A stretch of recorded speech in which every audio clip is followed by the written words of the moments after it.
অনেকদিন ধরেই নেই জাতীয় দলের ভেতর। সর্বশেষ বাংলাদেশের হয়ে মাঠে নেমেছেন অনেকদিন আগেই, কিন্তু এই সাকিব আল হাসানই আছেন এশিয়া কাপে।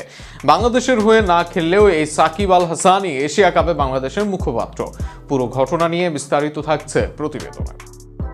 ঘটনার সূত্রপাত দক্ষিণ আফ্রিকার বিপক্ষে টেস্ট সিরিজকে ঘিরে। সেই সিরিজ দিয়েই হয়তোবা ইতি টানতে চেয়েছিলেন সাকিব আল হাসান, কিন্তু সাকিবের দেশে আসা নিয়ে তৈরি হয় ধোঁয়াশা। পরবর্তীতে সরকারের এক অংশ জানান সাকিবকে দেশে না আসার অনুরোধ করেন তারা।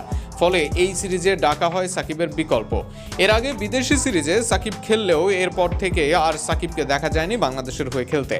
লাল সবুজের প্রতিনিধিরা এরপর একাধিক সিরিজ খেললেও সাকিব আল হাসান ছিলেন না কোথাওই।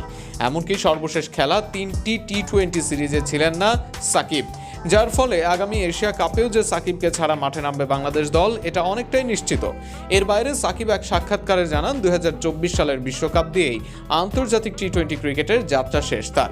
ফলে সবকিছু মেলালে অন্তত টি-20 ফরম্যাটে সাকিব আর খেলবেন না বাংলাদেশের হয়ে, সেটা তো বলাই যায়। কিন্তু এরপরও এশিয়া কাপে সাকিব আল হাসান অন্য অনেক বাংলাদেশির আগে এশিয়া কাপে জায়গা করে নিয়েছেন তিনি। না, এখনো এশিয়া কাপের স্কোয়াড দেওয়া হয়নি।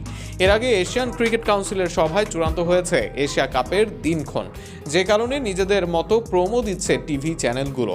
সেখানে এক প্রোমোর আয়োজন করে ভারতের বিখ্যাত টিভি চ্যানেল সনি স্পোর্টস ও সনি লিভ।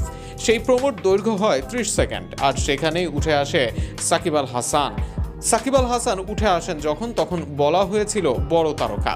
এছাড়া এই প্রোমোতে দেখানো হয় রশিদ খান, রোহিত শর্মাদের। একই সঙ্গে বড় ম্যাচের উল্লেখ করা হয় এই প্রোমোতে। সেই বড় ম্যাচের আওতায় আনা হয় বাংলাদেশ পাকিস্তানকে। 8 দলের টুর্নামেন্ট হলেও এশিয়ার শীর্ষ 5 দেশকে ছোট আকারে তুলে ধরা হয় এই প্রোমোতে।